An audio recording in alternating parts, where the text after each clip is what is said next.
एक समय की बात है कि एक गांव में एक भोजा नाम का आदमी रहता था। वह बहुत ही चालाक था। फिर एक दिन गांव के दो आदमी घर के बाहर बैठकर आपस में बात कर रहे होते हैं। अरे भैया, क्या तुम जानते हो कि भोजा बहुत ही अमीर होता जा रहा है? लगभग गांव के सभी लोगों पर भोजा का कर्जा है। ऐसा क्या करता है जो इतना अमीर बनता ही जा रहा है? मुझे तो लगता है कहीं से धन मार लाया होगा। दोनों आदमी ऐसे ही आपस में बात कर रहे होते हैं कि तभी पीछे से भोजा आ जाता है। अरे अरे आओ भैया, सुबह सुबह कहाँ चल दिए?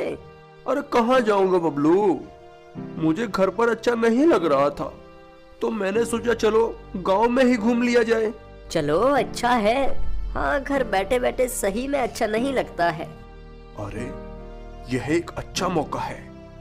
आज सुबह सुबह इन दोनों को मूर्ख बनाता हूँ और पैसा कमाता हूँ। अरे बबलू, आज तो सोमवार है, पर फिर भी गांव के लोग काम पर नहीं गए। अरे भोजा भैया, आज सोमवार नहीं रविवार है। अरे यार, क्या बात कर रहे हो? आज सोमवार ही है, रविवार तो कल था ना। तुम्हें इतना ही नहीं पता क्या? अरे भोजा भैया, तुम्हें गलतफहमी हो रही है। आज वाकई में रविवार ही है। तुम्हें कहां से आज सोमवार दिखाई दे रहा है? अरे तुम दोनों को बिल्कुल भी कुछ नहीं पता है।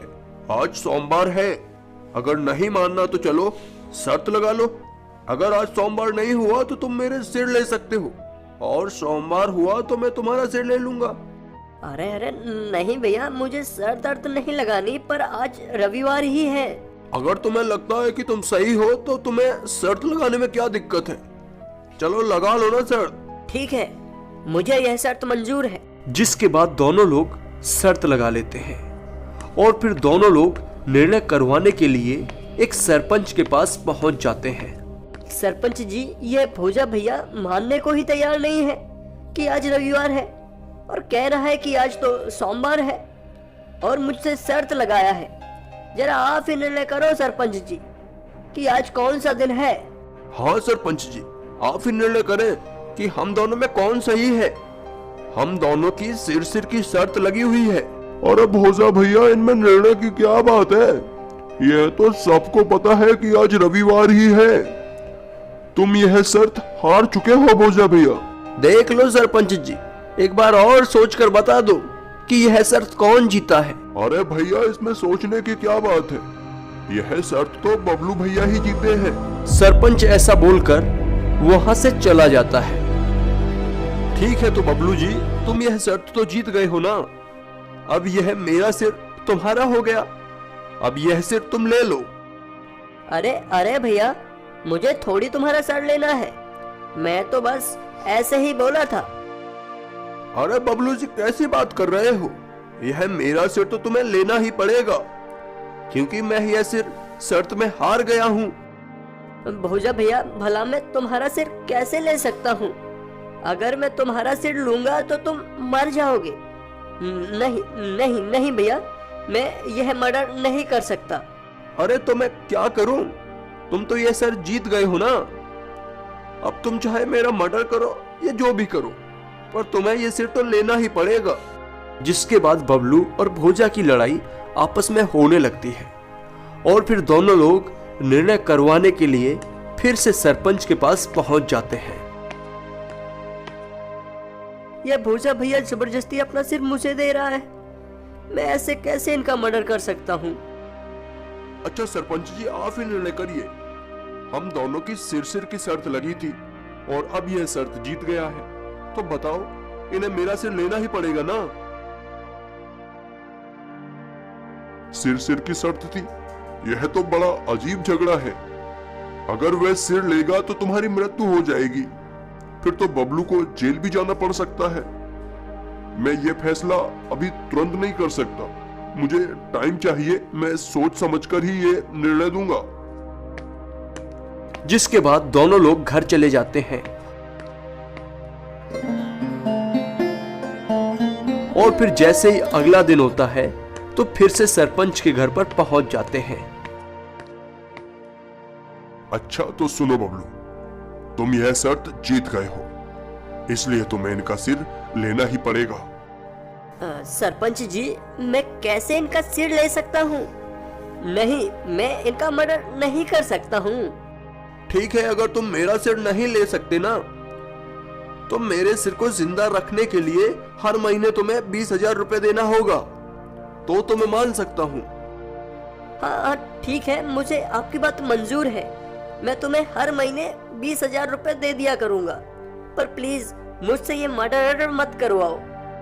जिसके बाद भोजा बबलू से हर महीने 20,000 रुपए सिर के खर्च के लिए लेने लगता है। अब तो गुलाबो पैसे से बिल्कुल भी तंग नहीं रहेगी, क्योंकि 1 लाख से भी ज्यादा पैसा हर महीने आया करेगा मेरे पास। ऐसे ही कुछ महीनों बाद फिर से भोजा पैसा मांगने के लिए बबलू के पास आता है। अरे ओ बबलू, याद है ना, महीना पूरा हो गया है, मुझे अब पैसे दो जो शर्त में हारे थे। ठीक है बाबा, मैं देता हूँ पैसा। ये लो पैसे। भोजा ऐसे ही कई लोगों से पैसा मांगता है और लोग डर की वजह से भोजा को पैसा दे भी देते हैं। अजी, तुम इनको हर महीने 20,000 रुपए क्यों देते हो? किस बात का कर्ज है जो तुम अभी तक इनको नहीं चुका पा रहे हो? जी मैं शर्त में इनका सिर जीत लिया था, इस वजह से मुझे ये जबरदस्ती अपना सिर दे रहा था। अगर मैं सिर ले लेता तो मुझे जेल जाना पड़ सकता था, इसलिए मैंने सिर नहीं लिया। इसलिए मुझे हर महीने 20,000 रुपए देने पड़ते हैं इनके सिर के खर्च के लिए। अच्छा, ये बात है, तो आपने मुझे पहले से क्यों नहीं बताया? आने दो अब की बार पैसे मांगने इन्हें। अभी तक जितना भी पैसा लिया है सब वापस देना पड़ेगा इन्हें। ऐसा क्या करोगी? मुझे समझ नहीं आ रहा है। कुछ और मत बोल देना जिससे हम लोगों को और ज्यादा पैसे देने पड़ेंगे। यह बहुत चतुर है। अरे आप देख लेना मैं इनकी चतुराई कैसे निकालती हूँ। और फिर ऐसे ही जब अगला महीना होता है तो भोजा फिर से पैसे मांगने के लिए आ जाता है। अरे ओ बबलू, लाओ पैसा, महीना पूरा हो गया है। पिछली बार पैसा देरी से दिए थे, अब की बार मुझे पैसा आज ही चाहिए। ठीक है, आ जाओ, मैं तुम्हें आज ही पूरे पैसे दूंगी। बताओ कितने पैसे देने हैं तुम्हें?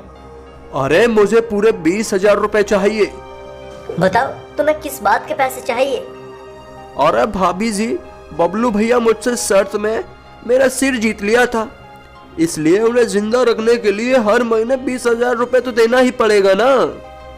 तुम्हारा सिर मेरे पति ने जीत लिया था, तो तुम अपने सिर को जिंदा रखने के लिए हर महीने पैसे लेते हो। एक काम करो, मैं तुम्हारे सिर की आंखें निकालकर बेचना चाहती हूँ, क्योंकि सिर तो हमारा है। अब तुम्हारे सिर के साथ हम कुछ भी करें तो अब मैं तुम्हारी सिर की आंखों को निकालकर बेच दूंगी, ठीक है ना? क्या आंखें निकालोगी? नहीं, मुझे माफ कर दो भाभी जी, मुझसे गलती हो गई। माफ तो मैं तभी करूंगी जब तुम हमारे पैसे और गांव के जितने भी लोगों को उल्लू बनाकर पैसे ठगे हो ना, वो सब वापस कर दोगे, वरना मैं तुम्हारे सिर के एक एक अंग करके सारे अंग निकाल डालूंगी, और जिससे तुम्हारी मृत्यु भी निश्चित है। पिंकी की बात सुनकर भोजा बहुत डर जाता है और फिर गांव के सभी लोगों के सारे पैसे वापस कर देता है और बबलू के भी सारे पैसे वापस कर देता है। मान गए मेरी जान, तुमने तो कमाल ही कर डाला, वरना ये भोजा सबको उल्लू बनाकर पैसा ठगता रहता।